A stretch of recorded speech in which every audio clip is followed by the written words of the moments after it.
નમસ્તે મિત્રો, હું છું આપણી દોસ્ત કાજલ અને મારી ચેનલ કાજલની વાતોમાં આપનું ખૂબ ખૂબ સ્વાગત છે. મિત્રો, અત્યારે ચાતુર્માસ ચાલી રહ્યું છે અને હંમેશા સાંજે આપણને એક પ્રશ્ન થતો હોય છે કે રસોઈમાં એવું શું બનાવવું કે જે નાના મોટા સૌને ભાવે અને ક્વિકલી બની જાય. હવે આપણે ભારતીય ઘરોમાં મોટે ભાગે પરોઠા જે છે, કોઈ પણ પ્રકારના સ્ટફ્ડ પરોઠા હોય એ લગભગ બધાના ફેવરિટ હોય છે. તો આજે હું પરોઠાની આવી જ એક વેરાયટી આપની સાથે શેર કરવા જઈ રહી છું. રેસીપી પ્યોર જૈન છે, કોઈ પણ જાતનો અભક્ષ્ય વસ્તુનો એમાં યુઝ કરવામાં આવેલો નથી અને આપ ચાતુર્માસ દરમિયાન ગમે ત્યારે બનાવી શકો અને સાધુ સાધ્વીજી ભગવંતને ભોગરાવી શકો એવી પ્યોર જૈન રેસીપી હું આજે આપની સાથે શેર કરવાની છું. પ્યોર જૈન હોવા છતાં પણ ખૂબ જ ટેસ્ટી એવી આ રેસીપી બનશે. બનાવવાની છું હું કાચા કેળામાંથી સ્ટફ્ડ પરાઠા. કાચા કેળાનો યુઝ છે, એનો ટેસ્ટ એકદમ બ્લેન્ડ હોય છે, પણ એની સાથે આપણે મસાલાઓનું એવું કોમ્બિનેશન કરશું કે ખરેખર આપણા ઘરના બધા જ આંગળા ચાટતા રહી જશે. તો ચાલો શરૂ કરીએ આજની રેસીપી. પણ હા, રેસીપી શરૂ કરતાં પહેલાં હું આપને એક રિક્વેસ્ટ કરવા માંગુ છું કે આપ જો મારી ચેનલ પર નવા હો અને પહેલી જ વખત આ વિડીયો નિહાળી રહ્યા હો તો ચેનલને સબસ્ક્રાઈબ કરવાનું ભૂલશો નહીં અને સાથે સાથે આ પ્યોર જૈન રેસીપીઝ છે તો આપના જૈન મિત્રો સાથે, જૈન સગા સંબંધીઓ બધા સાથે આ રેસીપી શેર કરવા ખાસ આપને વિનંતી કરું છું. આપ મારા હજુ 30% લોકોએ જ મારી ચેનલ સબસ્ક્રાઈબ કરી છે, તો પ્લીઝ મારી ચેનલને સબસ્ક્રાઈબ કરવા વિનંતી છે. આમ કરવું બિલકુલ ફ્રી છે, એક જ સેકન્ડનો ટાઈમ લાગે છે, પરંતુ આપના સબસ્ક્રાઈબ કરવાથી મને સારું એવું પ્રોત્સાહન મળી રહે છે. તો સબસ્ક્રાઈબ કરવાનું ભૂલશો નહીં અને હા, વિડીયો ગમે તો લાઇક બટન ચોક્કસથી પ્રેસ કરજો અને આપના પ્રતિભાવો કોમેન્ટ સેક્શનમાં ચોક્કસથી જણાવવા વિનંતી છે. ચાલો શરૂ કરીએ આજની રેસીપી. તો સૌથી પહેલાં મારી પાસે 2 નંગ કાચા કેળા છે. કાચા કેળાને કુકરમાં નાખીને બોઇલ કરવાના છે. હવે કાચા કેળા જલ્દી બોઇલ થઈ જાય એના માટે આપણે એના 2 ભાગ કરી લેશું અને પછી કુકરમાં એને બોઇલ કરી લેશું. હવે એની અંદર પાણીની જરૂર પૂરતું ઉમેરીએ.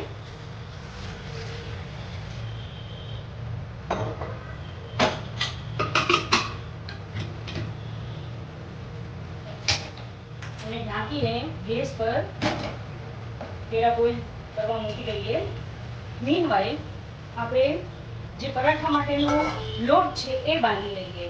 અહીં મેં ચાળીને ઘઉંનો લોટ લીધેલો છે. ઘણા એમાં મેંદો પણ એડ કરતા હોય છે, અડધો મેંદો અડધો ઘઉંનો લોટ એ રીતે પણ લેતા હોય છે, પરંતુ મેંદાનો યુઝ આપણે અત્યારે અવોઇડ કરશું. પ્યોર જૈન રેસીપી છે તો ઘઉંના લોટથી પણ ખૂબ સારા પરાઠા આપણે બનાવી શકીએ છીએ, રિઝલ્ટ ખૂબ સારું મળે છે.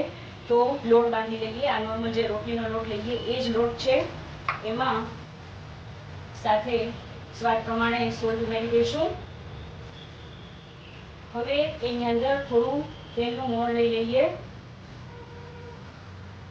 અને બહુ કઠણ પણ નહીં અને બહુ નરમ પણ નહીં એવો લોટ બાંધી લઈએ. પરોઠાનો લોટ જનરલી થોડો રોટલીના લોટ કરતાં થોડો આપણે બાંધવાનો હોય છે, પરંતુ ઇઝીલી વણાઈ શકે એવો લોટ આપણે અત્યારે પ્રિપેર કરી લઈએ.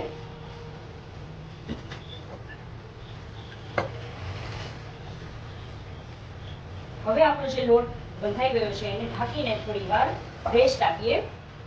રેસ્ટ આપવાથી ખરેખર એમાં થોડી જે ચીકાશ પડતો લોટ થઈ જશે મસળશો એટલે, અને ખૂબ સારા પરાઠા આપણે બનાવી શકશું.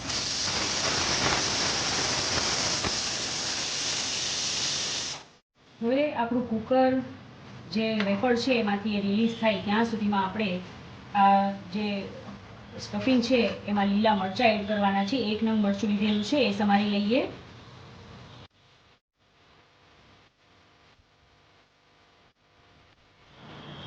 જે વેફર છે રિલીઝ થઈ ગઈ છે. કુકર ખોલીને જોઈ લઈએ તો અહીં આપ જોઈ શકો છો કે કેળા છે એ બોઇલ થઈ ગયા છે. હવે એને કાઢી લઈએ.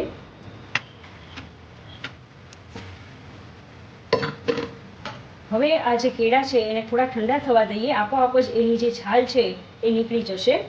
તો હવે આપણા આ કાચા કેળા ઠંડા થઈ ગયા છે, આપણે હેન્ડલ કરી શકીએ એટલા ઠંડા થઈ ગયા છે. એની જે છાલ છે એ સાઈડ પર મૂકી દઈએ. ઇઝીલી આ રીતે એની છાલ નીકળી જાય છે. શિયાળામાં આ રેસીપી બનાવતા હો તો ઘણા બધા પ્રકારના શાકભાજી મળતા હોય છે. દરેક વસ્તુનો યુઝ કરીને આપણે બનાવી શકીએ. અત્યારે જે વસ્તુઓ વાપરી શકાય એ વાપરીને આપણે આ સ્ટફ પરાઠા બનાવીએ છીએ. ફોર્કની હેલ્પથી આપણે એને થોડા મેશ કરી લેશું. જ્યારે કાચા કેળા ગરમ હોય ત્યારે ઇઝીલી મેશ થઈ જતા હોય છે. જો એ થોડા ઠંડા થાય તો ઘણી વખત એને મેશ કરવામાં થોડો પ્રોબ્લેમ આવતો હોય છે. તો જ્યારે કેળા ગરમ હોય ત્યારે જ આપણે એને મેશ કરી લઈશું. તો હવે આપણા કેળા મેશ થઈ ગયા છે. એની અંદર આપણે આ જે મરચાં સુધારીને રાખ્યા હતા એ એડ કરીએ. હવે કાચા કેળાની અંદર મરચાં એડ કરી દીધા છે. બીજું કશું અત્યારે આપણે એડ કરતા નથી. અને હવે આપણે જે મસાલાઓના મેજિક કરવાના છે એના માટે આપણે મસાલાનો ડબ્બો લઈ લઈએ. આ મસાલાના ડબ્બામાં જે પણ મસાલાઓ છે એનાથી જ આપણે ખૂબ જ ટેસ્ટી એવું સ્ટફિંગ પ્રિપેર કરીશું. સ્ટફિંગમાં આપણે ધાણા જીરું પાવડર લેશું. મસાલાઓ થોડા આગળ પડતા કરીએ તો ખૂબ જ સરસ આનો સ્વાદ આવતો હોય છે. મરચું પાવડર આપણા ઘરમાં જેટલી તીખાશ ખવાતી હોય એ પ્રમાણે, થોડું હળદર પાવડર, સાથે સાથે આ ઘરે જ બનાવેલો ચાટ મસાલો છે, ચાટ મસાલો એડ કરીએ. ચાટ મસાલો ના હોય તો સંચળ પાવડર પણ આપ એડ કરી શકો છો. અને થોડું સોલ્ટ ઉમેરી લઈએ. હવે બધું મિક્સ કરી લઈએ. ખૂબ જ સરસ ચટપટું એવું આપણું સ્ટફિંગ જે છે એ રેડી છે. હવે બધા મસાલા બરાબર મિક્સ થઈ જાય પછી પરાઠા બનાવવાની શરૂઆત કરીએ. તો હવે આપણું કેળાનું સ્ટફિંગ રેડી છે. આપણે જે લોટને રેસ્ટ કરવા માટે મૂકેલો હતો એને તેલથી થોડો પેળી લઈએ.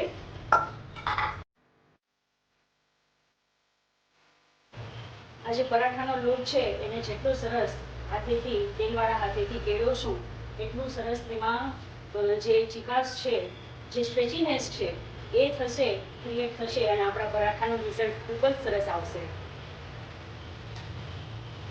તો હવે લોટ ખૂબ જ સરસ મસળાઈ ગયો છે. હવે પરાઠા બનાવવાના ચાલુ કરીએ. એના આ જે લોટ છે એના નાના નાના લુવા લઈ લઈએ. જે સાઈઝના આપણે પરોઠા બનાવવાના હોય એ સાઈઝના લુવા લઈ લઈએ. તો હવે લોટને જે આપણે લુવા બનાવ્યા છે થોડું વટામણ લઈને વણી લેશું. હવે આ વણીને આપણે જે પ્રિપેર કર્યું છે પૂરી સાઈઝનું આપણે આ પ્રિપેર કરવાનું છે. અને એની અંદર જે સ્ટફિંગ છે ખૂબ સારી એવી ક્વોન્ટિટીમાં સ્ટફિંગ લઈ અને જે રીતે આપણે કચોરીને પેક કરતા હોઈએ એ રીતે પેક કરી લેશું. આ પેક થઈ ગયું છે. લોટ વધારે હોય તો કાઢી નાખવો થોડો, જેથી કરીને લોટનો ભાગ ખાવામાં બહુ વધારે આવે નહીં. ફરી પાછું થોડું વટામણ લઈ અને હળવા હાથે વણી લેશું. મીનવાઇલ તવી ગરમ કરવા મૂકી દઈએ.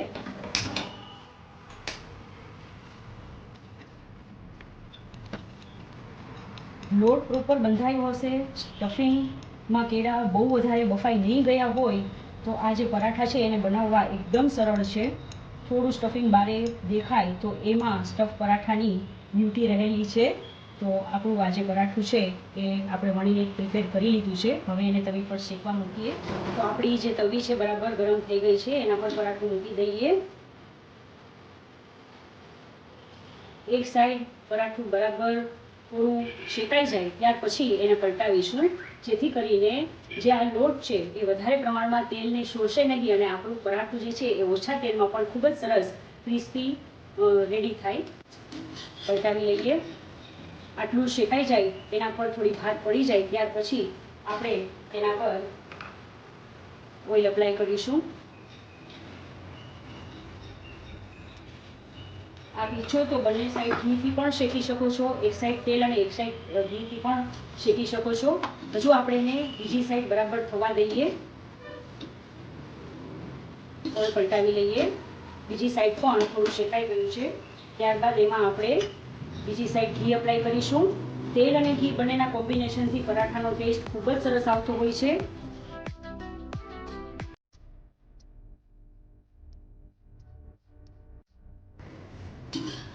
તો આ રીતે પરાઠું જે છે એ ખૂબ જ સરસ બંને સાઈડ શેકાઈ ગયું છે. હવે આપણું જે પરાઠું છે એને સર્વિંગ પ્લેટમાં લઈ લઈએ. ખૂબ જ સરસ રેડી થયું છે. હવે એની સાથે સર્વ કરવા માટે આપણે સાઈડમાં પીપલ લઈ લઈએ. અને દહીં સાથે ખાવું હોય, ચા સાથે ખાવું હોય, ગમે એમ ખાઈ શકીએ. ચાલો, વાહ, આ પરાઠું રેડી છે.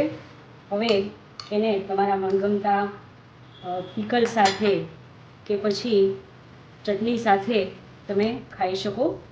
આની સાથે આ જે અથાણું છે એ ખૂબ જ સરસ કોમ્બિનેશન લાગતું હોય છે.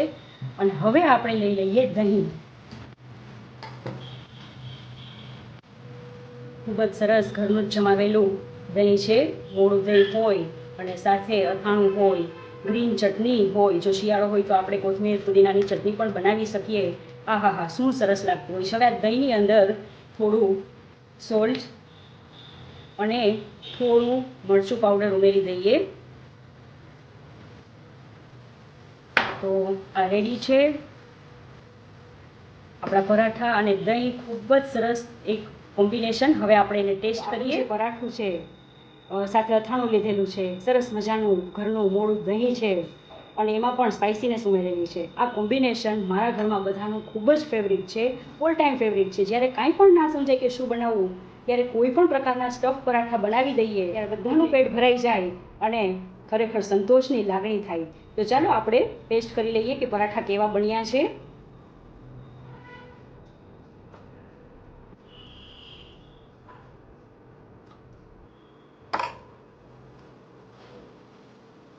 ભાઈ વાહ, ગજબ કોમ્બિનેશન છે.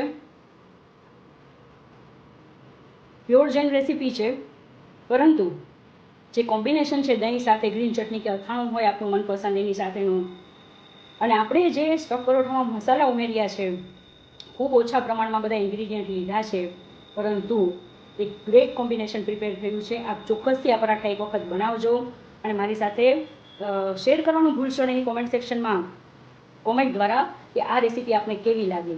આપના ઘરમાં જે પણ ટેસ્ટ ભાવતો હોય એ મસાલા આપ ઉમેરી શકો છો.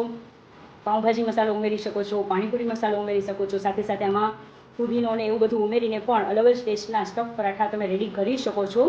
તો હવે જ્યારે પણ આપને પ્રશ્ન થાય કે શું બનાવવું, ત્યારે ચોક્કસથી આ રેસીપી એક વખત ટ્રાય કરવા જેવી છે. ટ્રાય કરીને મને કોમેન્ટ સેક્શનમાં ચોક્કસથી આપના પ્રતિભાવો જણાવશો. આપે આપનો સમય આપીને આ વિડીયો જોયો એના માટે આપનો ખૂબ ખૂબ ધન્યવાદ. મળશું નવા વિડીયોમાં. ત્યાં સુધી આવજો.